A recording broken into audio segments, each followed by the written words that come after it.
సొంత గ్రామం రత్నసానపురం అనేటువంటి గ్రామానికి వెళ్తుంటారు.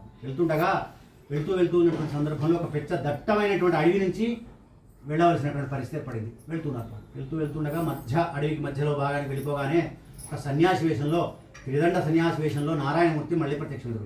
ఎందుకు వచ్చిండయా వాళ్ళ దగ్గరికి అంటే, వీళ్ళకు మరి నిజాయితీగా భగవంతుడు వీళ్ళని జైలు నుంచి విడిపించిన తర్వాత ద్రవ్యం కష్టపడకుండా ద్రవ్యాన్ని సంపాదించరు.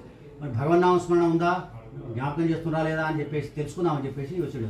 వైశ్యులారా మీ బండ్లలో ఏమున్నదిరా అని చెప్పి అడుగుతాడు. అడగానే పాపం వయసులో బాధ కలిగింది. ఏమిట్రా వీడు ఇక్కడికి వెళ్ళి వచ్చాడు, వీడు ఈ దొంగ సన్యాస మంచి సన్యాసం మీకు చెప్తే మీరు ద్రవ్యం ఉందని చెప్తేనే దొంగతనం చేస్తారేమో, మేము ఈ అడవిలో ఎంతమంది ఉన్నారో తెలియదు, చెప్పకపోతే బాధ చెప్తే బాధ అని చెప్పేసి అనేక విధాలైన కొమ్మటకు ఎక్కువ ఆలోచన కలిగింది.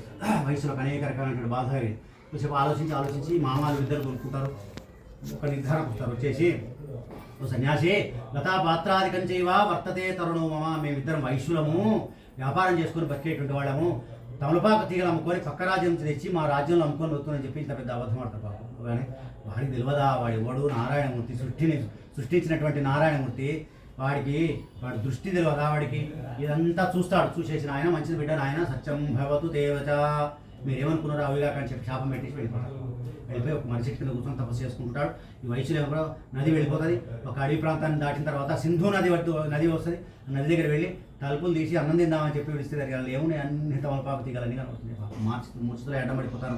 మా మీద వాడి అడ్వర్టైజ్ వాళ్ళు ఏం చేస్తే ఏం లాభం, కర్మ అనుభవించక తప్పదు. కర్మ ఎట్లా ఉంటుందట అంటే, కర్మ మనం చేసినటువంటి కర్మ మనం లేవకముందే ఒక అడుగు ముందు ఉంటుందట. అది ఎట్లా ఉంటుంది అంటే, కర్మ అనుభవించాలంటే తప్పకుండా అనుభవించాలి. ఎట్లా అనుభవించాలంటే అటువంటి కర్మ అంటుంది. ఒక 1000 ఆవులు 1000 దూడలు ఉన్నాయి.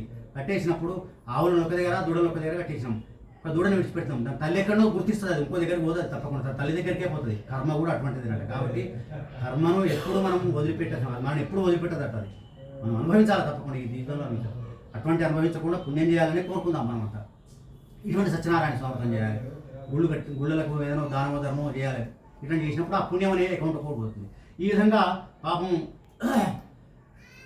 కొద్దిసేపు బాధపడతారు. ఏడ్చిన కొద్దిసేపటి తర్వాత మామ అల్లుడు లేచి మామ ఇందుకోసం దుఃఖించడం, మధ్యలో ఒక సన్యాసి కలిసింది కదా, ఆ సన్యాసి ద్వారా మనకి ఇటువంటి అవసరం సంభవించిందని చెప్పేసి పాపం అదంతా తిరిగి లాస్ట్కి మా సన్యాసి కనబడు, మనకు ద్రవ్యం దొరకదని చెప్పి వెళ్ళిపోదామనేటువంటి క్రమంలో ఆ మర్రి చెట్టు కింద కూర్చున్నటువంటి నారాయణమూర్తి కనబడతాడు. అప్పుడు వెళ్ళి సాష్టాంగ నమస్కారం చేసి, బ్రహ్మయా మోహితాత్ సర్వే బ్రహ్మాధ్యాత్రిచ్చిన ఒకసారి జానంతి గుణానురూప తవాశ్చర్య విధం ప్రభు, బ్రహ్మ మొదలైనటువంటి దేవదేవతలను సృష్టించినటువంటి సృష్టించినటువంటి భగవంతుడు నారాయణమూర్తి, మానవులను మేము తొట్టుకోవడమయ్యా, మా తప్పులు క్షమించాలి అని చెప్పేసి వాళ్ళు చేసిన తప్పులన్నీ స్వామివారి పాదాలు పెట్టి నమస్కారం చేసి, మా తప్పులు క్షమించాలి, మేము తప్పకుండా వ్రతం చేస్తానని చెప్పేసి మళ్ళీ ఒక నమస్కారం స్వామివారి దగ్గర పడేస్తారు. మా ద్రవ్యాన్ని మాకు ప్రసాదించిందని చెప్పగానే పాపం వాళ్ళ ద్రవ్యాన్ని వాళ్ళకి ప్రసాదిస్తాడు.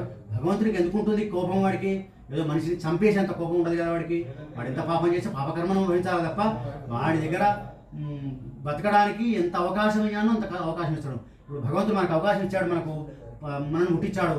ఎందుకు వచ్చిండయా పుట్టించి? నువ్వు ఏదో పోరా, దొంగతనం చేయరా, లంగతనం చేయరా, వాళ్ళ దగ్గర డబ్బు సంపాదించుకోపోరా, నువ్వు బతుకురా, నువ్వు పిల్లలంగా నువ్వురా, నువ్వు మంచిగా 4 కార్లు కొనుక్కో, 4 బిల్డింగులు కొనుక్కో, నువ్వు పంపించాలి. నువ్వు ఎంత చేస్తావు ఇక్కడ భూలోకంలో? నువ్వు మనిషిగా బతుకుతావా, భగవంతుడిగా బతుకుతావా, దొంగ బతుకుతావా, మంచిగా బతుకుతావా?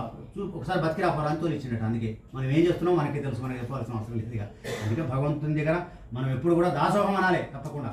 ఈ విధంగా పాపం అక్కడికి వెళ్ళి ఆయన తన ద్రవ్యం వాళ్ళకి లభ్యమవుతుంది. అదే నారాయణమూర్తికి నమస్కారం చేసి అక్కడి నుంచి బళ్ళలో సామానంతా ఓడలు నింపుకొని ఒక భటుని తోలిస్తారు. పాపం తోలిచగానే ఆ లీలావతి కళావతి సత్యనారాయణ స్వామి అర్థం చేస్తుంటారు. అక్కడికి వెళ్ళి నమస్కారం చేసి, అమ్మ మీ భర్తలు వచ్చినటువంటి శుభవార్తను చెప్పగానే అప్పుడు లీలావతి తీర్థప్రసాదం తీసుకుంటుంది. కళావతి తీర్థప్రసాదం తీసుకోక భర్తను చూడాలనే ప్రేమ, అంటే ఆ సంవత్సరమే పెళ్ళైంది కదా, నా భర్త వెళ్ళిపోయాడు కదా, ఒకసారి చూద్దామని చెప్పేసి వెళ్ళిపోతుంది. ప్రసాదం తీసుకో, మళ్ళీ వచ్చినా తీసుకుంటామని వెళ్ళిపోతుంది. అది ఎంత పొరపాటు అంటే పొరపాటు చేసింది. సింధు నది ప్రాంతంలోకి వెళ్ళగానే తండ్రి ఓడనేమో బయటకు వస్తుంది. తన భర్త రాత్రి అయినా కూడా రాదు. పాపం చూసి విసిగి చెంది, పాపం నా భర్త రాడు, ఇక నేను చచ్చిపోదామని చెప్పేసి ఆ నీళ్ళలో పడదామని వెళ్ళిపోతున్న క్రమంలో ఆకాశవాణి రూపంలో ఉన్నటువంటి నారాయణమూర్తి ప్రత్యక్షమే చెప్తాడు, ముక్కురాల కళావతి, నీవు సత్యనారాయణ స్వామి వ్రతం చేసి ప్రసాదం తీసుకోకపోవడం వల్ల నీకు ఇటువంటి ఆపద సంభవించిందని చెప్పగానే నువ్వు ఇంటికి వెళ్ళి మళ్ళీ ప్రసాదం తీసుకుంటే నీ భర్తనికి లభ్యమైనటువంటి ఒక వార్త ఆమెకు చెవులో పడుతుంది. పాపం అప్పుడు తల్లిని దూరుకొని వెళ్ళి మళ్ళీ యథాప్రకారంగా షోడశోపచార పూజ చేసి దండం పెట్టేసి ప్రసాదాన్ని కళ్ళ కట్టుకొని నోట్లో వేసుకొని మళ్ళీ పుట్టుకు రాగానే యథాప్రకారంగా తన భర్త తన లభ్యమవుతాడు. అక్కడ పాపం ఆ పవిత్రమైనటువంటి సింధునదుడు ప్రాంతంలో ఈ వైశ్య దంపతులు సత్యనారాయణ స్వామి వ్రతం చేసి ఉన్న రోజులు సుఖానుభవించి అంచెముందు నారాయణ తన గృహాన్ని పొందారు. అక్షంతలేసి నమస్కారం. సత్యనారాయణ స్వామి భగవానికి జై.